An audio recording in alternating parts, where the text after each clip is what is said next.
আজিৰ সন্ধিয়াৰ প্ৰথমটো গুৰুত্বপূৰ্ণ খবৰ ওলাই আহিছে। প্ৰথমটো খবৰ হৈছে শীঘ্ৰে হ্ৰাস পাব পেট্ৰল ডিজেলৰ মূল্য।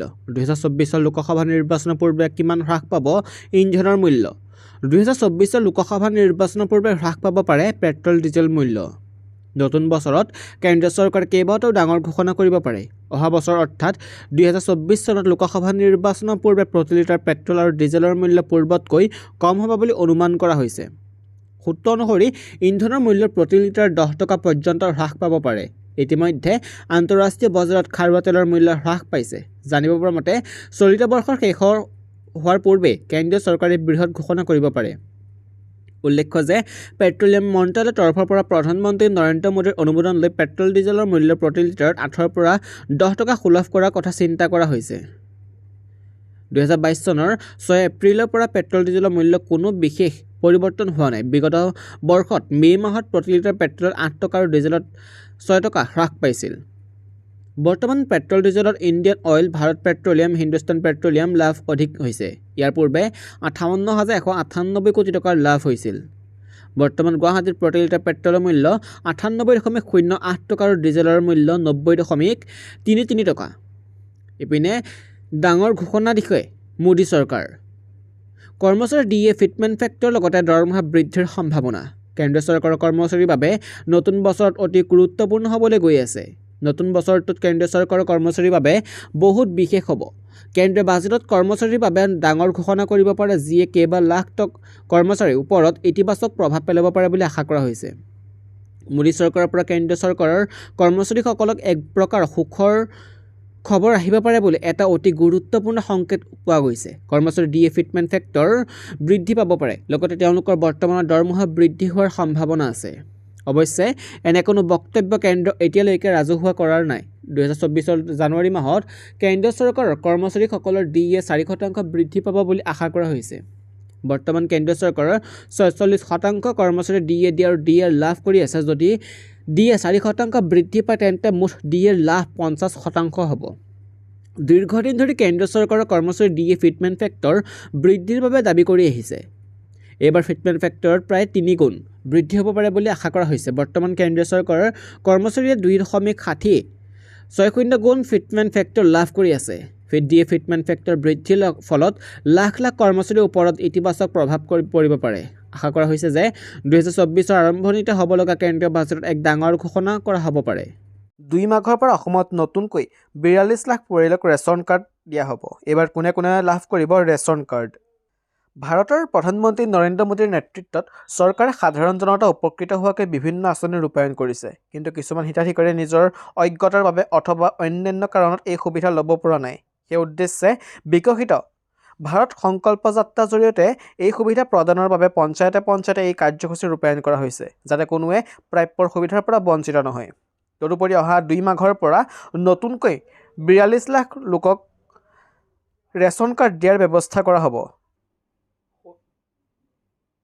শনিবাৰে বিয়লি টিহুৰ বৰগাঁও মথুৰাপুৰৰ ৰণাকুছি নৱোদয় বিদ্যাপীঠ প্ৰাংগণত টিহু উন্নয়ন খণ্ডৰ উদ্যোগত আয়োজিত বিকশিত ভাৰত সংকল্প যাত্ৰাৰ কাৰ্যসূচীত অংশগ্ৰহণ কৰি কেবিনেট মন্ত্ৰী ৰঞ্জিত কুমাৰ দাসে এই মন্তব্য কৰে।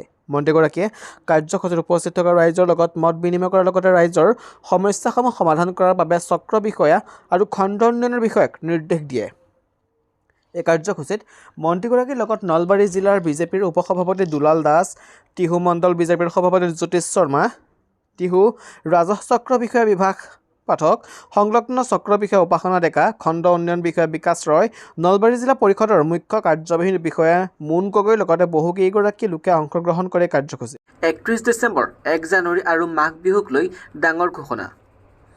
বাইক আৰু সেই গাড়ী চালকক লৈ এই ঘোষণা কৰা হৈছে। উদণ্ড চালক আৰু ছিট বেল্ট নলগোৱা চালকৰ বিৰুদ্ধে চলাব অভিযান। প্ৰতিজন বাইক চালক আৰু আৰোহীয়ে পিন্ধিব লাগিব হেলমেট। গাড়ী চালকেও লগাব লাগিব ছিট বেল্ট। চালকৰ আইনৰ কাষত থকা আৰোহীও লগাব লাগিব ছিট বেল্ট। গাড়ীৰ পিছৰ ছিটত থকা ব্যক্তিগৰাকীয়েও লগাব লাগিব ছিট বেল্ট। সুৰাপাই চালকৰ বিৰুদ্ধে চলিব তীব্ৰ অভিযান। অসমৰ কেবিনেটত গুৰুত্বপূৰ্ণ সিদ্ধান্ত। সপ্তমৰ পৰা দ্বাদশলৈ নিয়মীয়াকৈ অধ্যয়ন কৰিলে পাব সংৰক্ষিত আসন। মেডিকেল ইঞ্জিনিয়াৰিঙত অধ্যয়ন। চৰকাৰী খণ্ডৰ শিক্ষাৰ্থীলৈ 5% সংৰক্ষণ। ৰাজ্যৰ ঔদ্যোগিক ক্ষেত্ৰত 3টা প্ৰতিষ্ঠানত বিনিয়োগ কৰি মুঠ 438 কোটি টকা। কাজিৰঙাত টাটাই নিৰ্মাণ কৰিব তাজ।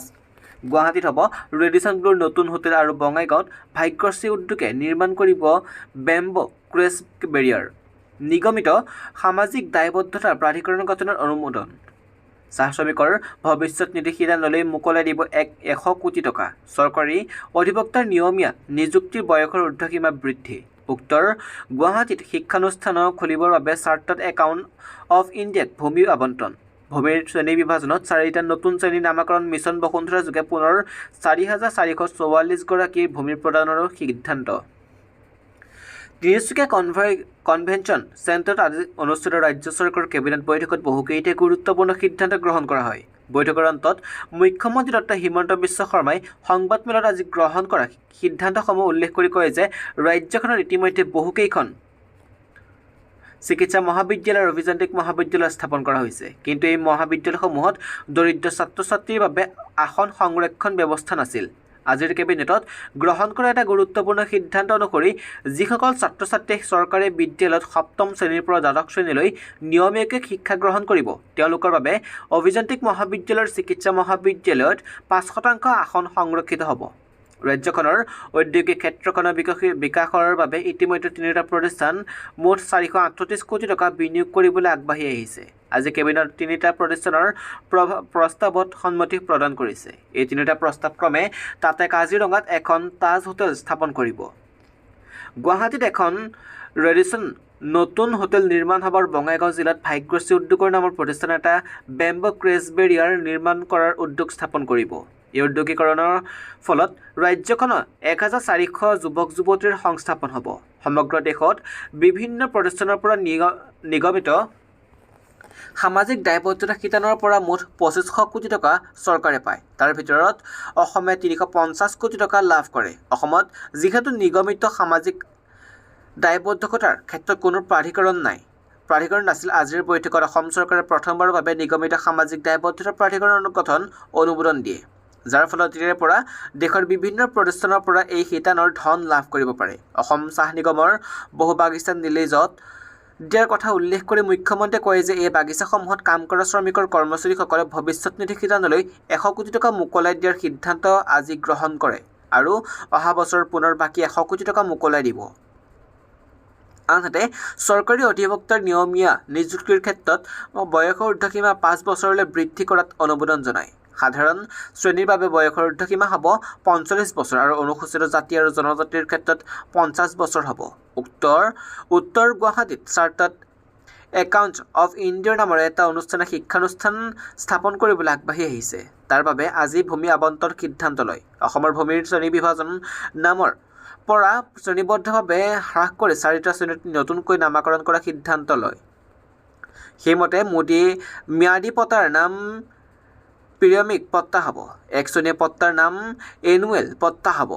চাহ বাগিচাৰ মাটি বিশেষ ম্যাদী পট্টা হ'ব আৰু চৰকাৰী মাটি অসম চৰকাৰৰ ম্যাদী হ'ব। মিছন বসুন্ধৰাত 2,10,000 লোকে ভূমি পট্টা পোৱা বুলি উল্লেখ কৰি আজি পুনৰ 4,444 গৰাকীলৈ ভূমি পট্টা দিয়াৰ সিদ্ধান্ত গ্ৰহণ কৰা উল্লেখ কৰা।